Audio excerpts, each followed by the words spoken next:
టెక్కలి ప్రాంతంలో ఆ కులానికి చెందినటువంటి వాళ్ళే అటెండర్ దగ్గర నుంచి ఆర్డీఓ వరకు ఉన్నారు.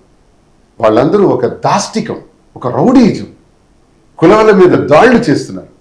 కాలింగులేంటి, రెడ్డిలేంటి, యాదవాస్ ఏంటి, కుమ్మరి, కమ్మరి, చేనేత, వడ్రంగి, రెడ్డిక, యాదవ్, వైశ్య, బ్రాహ్మణ్, వెలమ, అలాగే కాపు, అన్ని కులాల మీద కూడా బ్రాహ్మణ్, ఇట్లందరూ మీద దాడులు జరుగుతున్నాయి. ఆ కులాలన్నీ ఎవరు?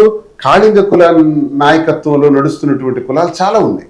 మరి కళింగుల మీద దాడి చేసేటప్పుడు ఆ కులాలు కూడా నష్టపోతున్నాయి. మొత్తంగా పెద్ద వ్యవస్థే నష్టపోతుంది. దీన్ని నేను ప్రశ్నిస్తాను.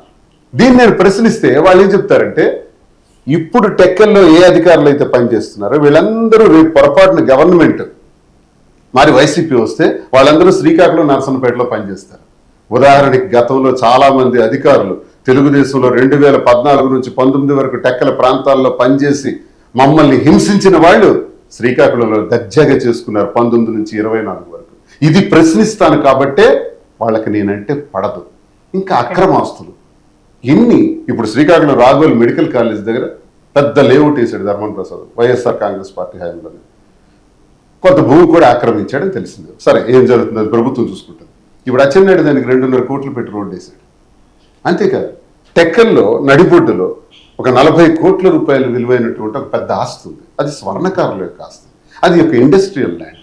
ఆ ఇండస్ట్రియల్ ల్యాండ్కి నేను ఒకప్పుడు ఫైట్ చేసి, అప్పుడు జేసీగా సుమిత్ గారు ఉంటే వారి దృష్టిలో పెడితే వారు వచ్చి దాన్ని కంచేసి ఇది ఇండస్ట్రియల్ ల్యాండ్ అని 22A కింద పెట్టేసినారు. 22A కింద పెట్టినటువంటి ఆ ల్యాండ్ని ఇప్పుడు ఎవడు మార్చాడు? Who is that black sheep? నాకు కావాలి. ఆ నల్ల గొర్రె ఎవరు? నాకు కావాలి.